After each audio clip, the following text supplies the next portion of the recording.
The biggest cliche in football is that it's a game of two halves, and when Manchester United played Bournemouth tonight, it was certainly evident in that, because the first half proved, at least to me, that Manchester United put forward one of the best performances in a long time for 45 minutes. In the second half, I have no idea what happened, as we managed to draw 4-4 at home to Bournemouth. I don't know how to explain it, so I'm joined by Finn. It's over to you. Finn, how are you feeling after that? Deflated. It felt like such an opportunity and the first half was so good. The chances that we were creating, it felt like this was finally going to be one of the games where we can notch a few goals, get a really kind of comfortable lead, a little bit like Wolves, and yet somehow it descended into madness and chaos in that second half. Like you said, a game of two halves, and I don't think I can explain what happened any better than you can, and I don't think it's a game that really needs analysing in that much depth, because I think you'll just drive yourself insane trying to work out how United, first of all, continue to let Bournemouth back into the game, and then how they kept finding their way back into the game. It was a bit of a mess. Yeah, it certainly is. Well, let's have a look at the first half and the positives before we look at how Bournemouth managed to get back into it. We were both doing the watch along, and we were talking about how United have tended to start slow and not get a foothold in the game. Tonight just seemed the complete opposite, and is the most confident I've seen them start a match. Yeah, absolutely. We were flying out of the gates. Some of how quickly did we score that first goal? In the first 12 minutes.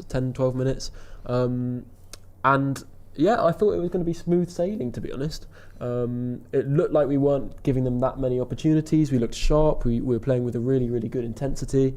There was kind of a really nice fluidity about the way that front four was playing with Mount, Cunha and Mbeumo and Ahmad. It was a really, really good start. We kept saying the important thing is that we get the lead, hold on to it and build on it.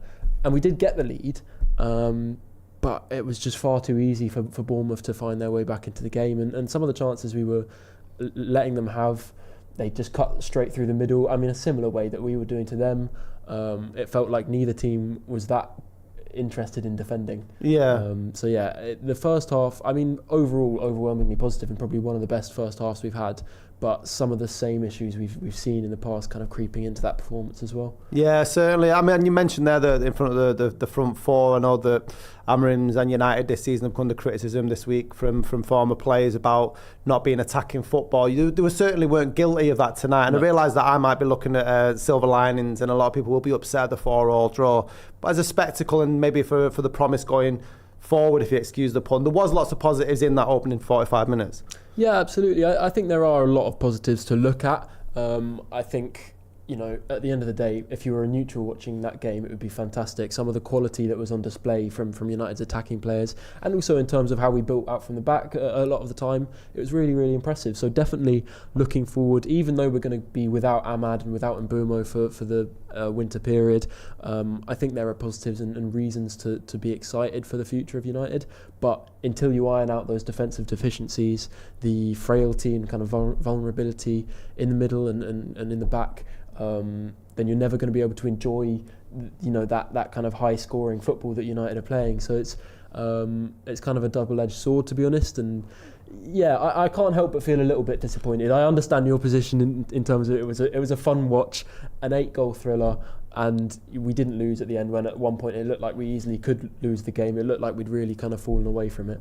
So definitely a lot of mixed emotions. Yeah, I feel deflated. I'm just trying to look at the positives from the first half, because right now we are going to get to the second, because I want to know how did it fall apart so badly. We were talking before the game with the young pairing in Euro and Heaven. It looked like the same pass was getting cut through them both there. Was it a case of naivety between the two as the ball passed through and the Bournemouth were able to get back in?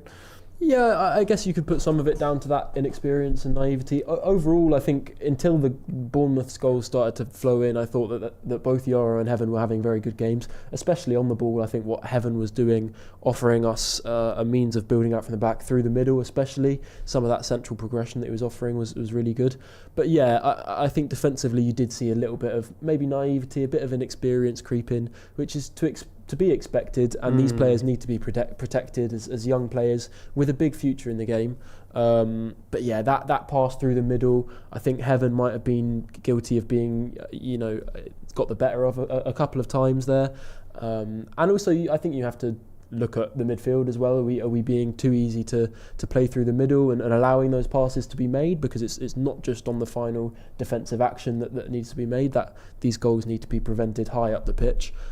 So I wouldn't be putting all of the pressure or the blame on Heaven or Euro, but certainly some learning experiences there in terms of shoring up at the back. And I think you could see that we did maybe lack some of that defensive experience from De Ligt and Maguire, of course. I think De Ligt, especially defending those central areas, it's kind of been his bread and butter this season. He's been really, really good at that. I think it's a learning experience for the young defenders, but I was overall still pretty pleased with what I saw from them. Yeah, and there's been some people criticising Lammens for the goals. Did you see any fault there? I think maybe on the free kick that he could have got over a little bit easier. Yeah, I think the first two goals were pretty much unsavable. Were they both across goal, bottom right corner? The first one in particular, couldn't have hit. Yeah, I wouldn't fault him for those two. I think potentially the free kick, it looked like the ball had already left their foot, and he was still kind of planted. He seemed kind of apprehensive and split between deciding which way to go, even though from the free kick taker's body position and the wall and everything, it was quite clear which side it was going. And then he took too long to get over and across. I think he could have done a little bit better, at least to get a hand to it. I'm not saying it was easily savable, and I think it was quite a good free kick, to be fair. Lammens certainly isn't the first person that I'd be attributing the blame to for not coming away from this with a win, but certainly just because he's a new signing doesn't mean that he's perfect and without fault. And as a young keeper, there'll certainly be a lot of room for improvement, and that will come with experience and with more game time and stuff like that. So not overly concerned by Lammens, but also I think it's fair to say that maybe on some of these goals he could be doing a little bit better. But then again, you look at Petrovic for Bournemouth, and he looked so shaky throughout the 90. He looked, he performed in a way that we've come to expect from the likes of Onana and Bayindir. So I think when you kind of contrast Lammens' performance with that, I don't think you can have too much to be complaining about. Does that not make it all the more disappointing though that we only put 4 past him? If both keepers if our keeper had a better performance than theirs and we only managed to put 4 past him, and you look at players like Mbeumo, because we were giving credit in terms of their performance and running with the ball were great, but there was a lot of gilt-edged chances that we should have been putting away, really. Yeah, definitely frustrating in terms of looking back in hindsight and saying, we could have been 5-6 goals up, and we could have not conceded the ones that we did. It is really frustrating, and I think definitely some of these attacking options we had. I think the ball that Cunha put into Mbeumo, obviously not the easiest goal, taking it first time on the volley, but a player of his experience and the goals that we've seen him score, I think he should be at least doing a little bit better. Cunha had a couple of chances of his own, and it is frustrating because although overall, again, I think all of them performed pretty well, these are the players with the experience and that Premier League proven label that they come with, where you expect them to be maybe putting away a couple more of these chances. So yeah, a little bit frustrating, and I think they'll be annoyed with themselves. Yeah, there was a lot made before the game in terms of the way United were going to set up today. The first 45 minutes when we played better, we were pretty much set up in that 3-5-2 that we've become accustomed to under Amorim. In the second half, it seemed to go back to like a Sir Matt Busby 4-2-4 when we were chasing the win, which again was great to watch, but obviously it was allowing them to cut us through the middle with only having Bruno and Mainu in the midfield. We've obviously got players going off to AFCON. How are we setting up next? How's the jigsaw looking? I could not tell you, and this is going to be one of the most challenging things that Amorim will have to do over this winter period, is work out how he can make that absence of Ahmad and Mbeumo and Mazraoui, of course, seem the least detrimental to us. I think it's going to be really difficult. And Casemiro is not going to be available for the next game with a yellow card, so especially in that midfield 2 or midfield 3, depending on reports of us potentially trying out a 4-3-3, it's going to be really interesting, because I think I'm a huge fan of Mainu, but I think if you put him and Bruno in a midfield 2 alone, you're leaving yourself very, very vulnerable to being cut through. We saw that, like you mentioned, when we played that kind of 4-2-4 or 4-4-2. It was great in terms of the attacking, free-flowing football, getting the ball on the wings and providing a lot of threat on the transition. But we did look very, very vulnerable, and it became a bit of a basketball game where Bournemouth were just able to cut straight through the middle. And so, I think it's going to be really, really difficult for Amorim to kind of work out that balance, especially because we are quite limited in terms of personnel. It doesn't look like we're going to make a huge signing in the January in the midfield. I think that's one for the summer, where we'll be looking at our Belabers and our Whartons and Andersons. So it's an interesting kind of internal conundrum that he's going to have to sort out. And just try to sum up tonight's game, then obviously we've got a bit of a fractured fan base in terms of who's supporting the manager and who isn't. How well is the season going? If you to try and spin the positives, we've scored 8 in the last 2 games. We've only lost 1 in the last 10. We're up to 6th, I think, in the league, just same points as Liverpool. So just paint us a picture about how you're feeling moving towards 2026. Yeah, I'm not too worried. I think if you compared this to my expectations going into the season, it's slightly better than I imagined. I had us finishing the season 7th or 8th, and so to be 6th, really, really not far off. Nothing really separating us from those around the top 4.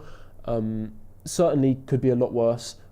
It's going to be important that we kind of maintain at least some degree of winning games across this winter period, especially with those absences. But I am fairly happy, purely talking results-wise, in terms of where we stand. We looked at the table earlier. We're still joint points with Liverpool, which going into the season, if you said that to me, I'd say probably doing okay then.